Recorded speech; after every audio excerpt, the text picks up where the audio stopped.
Hi everybody, welcome to the Amateur Footy Show. It's going to be a big show for the next hour. Lots of things to talk about. It was a big weekend in the Amateur League. Time to get on with it. I welcome my co-host Gary McIntosh to the show. Macca, how are you? I'm well, thanks Phil, and running into an old friend of yours today, Ian Aiken. Very lovely man, very sprightly 72-year-old. We spoke about a few of the old days, and yeah, he was a bit of a voice of radio going back in the 80s and early 90s. He was a good man, Bones, no doubt about it. Now, Macca, I've got to ask you this before we go to our special guest. The bye 2 weeks ago, or the break for the centenary game, has it thrown some of the teams off? Some teams look like they had good momentum building up to it, and the break looks like it's slowed them down. Yeah, look, some teams probably did have a lot of momentum, but some teams needed it for injuries, and there would have been a few teams that got a few back, and that will be helping them greatly. I know it come at a good time for us, but we just keep losing them. Now, Macca, losing, is your job under jeopardy? Are you feeling any heat? It was a big loss last weekend. Yeah, there's a little bit of heat. Yeah, for sure. You know, we're not travelling that well, so you know, when you've been at a club for 7 years, there's definitely going to be questions asked, and we'll hang in there. All right, let's get down to our special guest. He's joined us in the studio. The coach of Old Iggy's, Joe Pedler, joins us. Joe, thanks for coming in. Boys, great to be here, sitting alongside of you two gents. Yeah, we just talked to Macca about that. You guys were motoring along pretty nicely coming into the break. Coming out of the break, it hasn't gone that well for you. No, it hasn't gone that well for us. We probably had a couple of tough sides coming up, but we're probably the same. We needed the break for injuries, and we've probably got a few guys back from injuries, and they haven't necessarily played that well.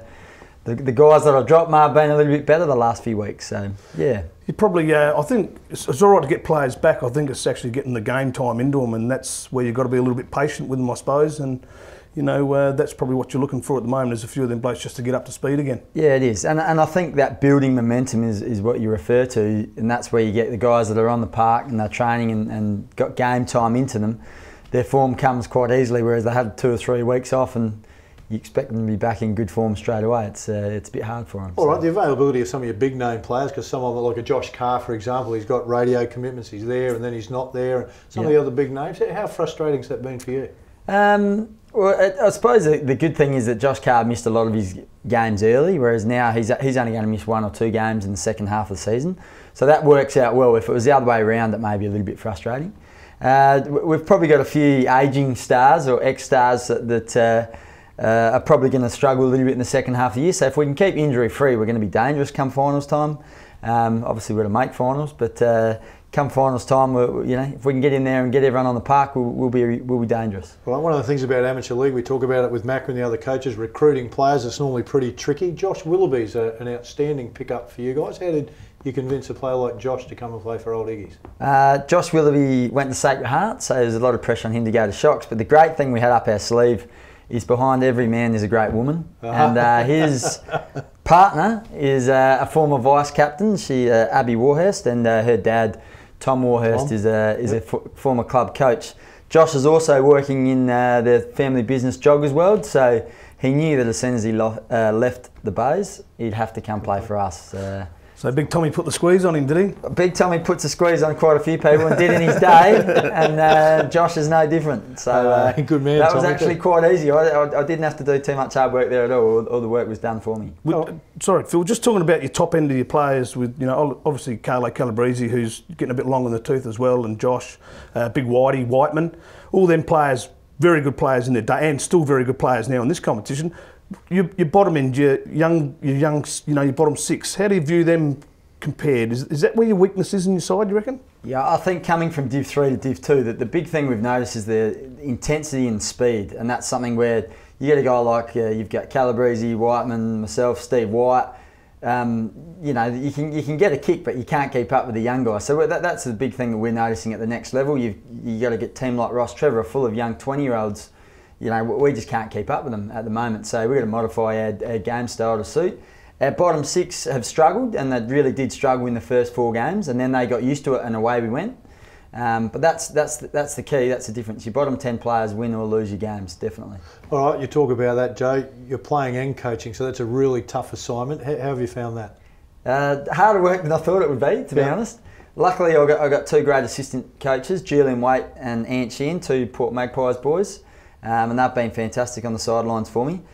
But yeah, it's a lot to think about. That's probably the biggest thing. The amount of things that's flowing through my brain during a game is a lot different to what I thought it would be. And it puts a pressure on you a lot more. You get a feel for it because you're out there, so that's the advantage in playing and coaching. Are there times you sense you need to change the tempo of the game? Are you able to influence that in some way being out there? Yeah. The other thing is that when I can sense those things, my runner, Ant Sheehan, works twice as hard because he's running all the way out to me and then out to someone else. But that's definitely your advantage because you're in the thick of it. The downside is that your message doesn't necessarily come across as well as perhaps having that runner right next to you, I think. And perhaps just having a bit of time to reflect rather than trying to get a kick at the same time. All right, let's talk a bit about your career. Woodville, West Torrens, you were there for a while?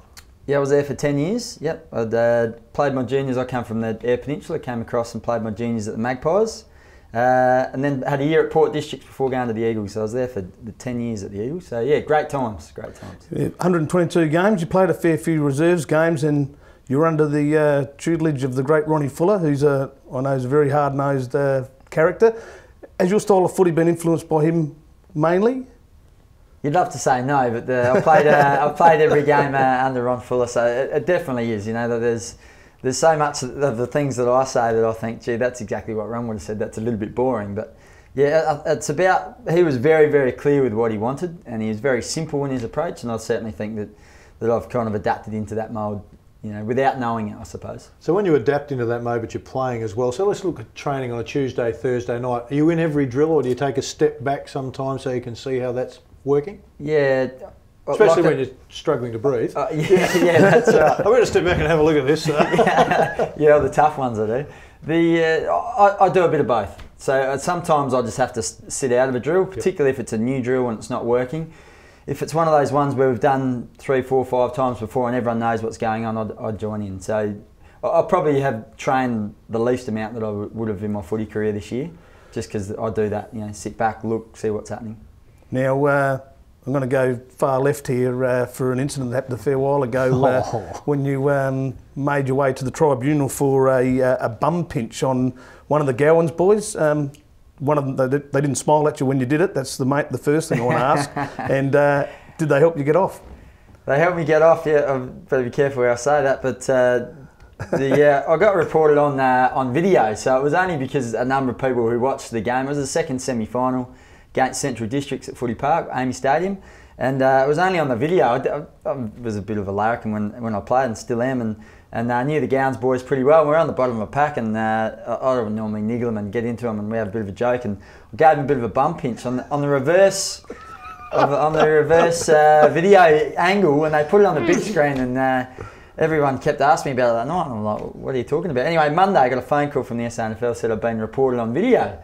Too many people rang up and complained, that's what happened. And Chris Gowans came to the tribunal, cost me a carton of Crownies, and he said, nah, this is stupid, this is ridiculous. He didn't do anything, so it was good. He got me off. I want to know how many times you have to front up for someone saying, did you really pinch Chris Gowans on the arse or on the backside? I mean, is it one of those things that's dragged on for your whole career? Think of all the wonderful things you've done, and that one seems to get mentioned the most. I'll tell you, every time we played at Elizabeth for the next 5 years, I reckon I played full back, and I'd stand in the goal square right behind the Central's cheer squad.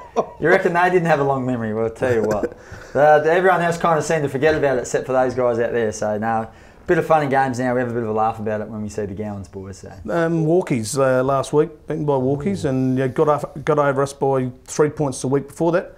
How do you view Walkies at the moment? Because they've really been the sneakers in the competition. They've just gone along.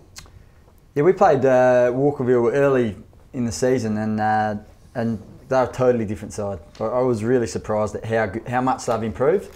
They seem to have 10 different players from what they had in round 3 there, and yeah, they're going to be around the mark. They've got everything. They've got tall forwards. They've got really good fast on ballers, and they've got a good balance of smalls and talls. And I can't see why they're not going to finish in the top 3 come the end of the year. Ross Trevor sitting in the top spot. You've got them this weekend, so it's a good test for you.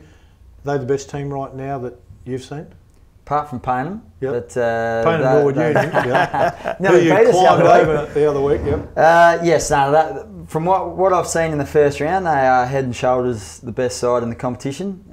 I'll tell you more about that again on Saturday, but they've got a great balance, a good coach. They've got it's all set and they're in front of them this year, so they're definitely the team to beat from my perspective. For you, are there any late players that might come back and join Old Iggies? We've got a couple of guys.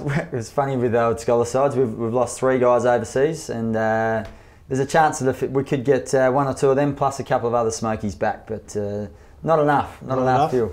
How you found the comp? Because in the early days of amateur footy, there were games that were bloodbaths and whatever. How have you found the standard of footy, and also I think the cleanness of the football in the divisions? So super impressed with that. I think that the higher you go, the faster the game gets. So the old thuggery days are well and truly gone because those guys can't keep up.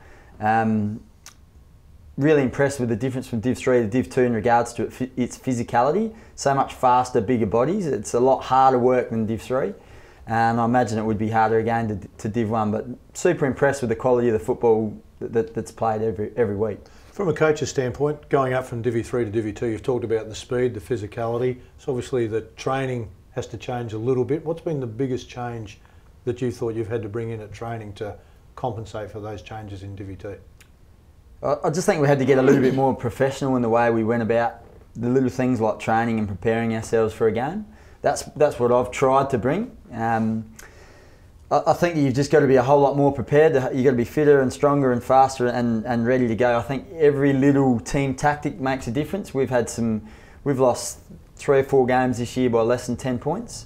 So, you know, all of those little things, especially we're sitting 3rd now, but there's 4 sides on the same wins as us. So come the end of the year, any little thing is going to make a difference, I think. You talk about being close, and you know, Port District's just that little bit just behind as well. They're not far off, so if they get a little bit of luck as well, they're going to be dangerous.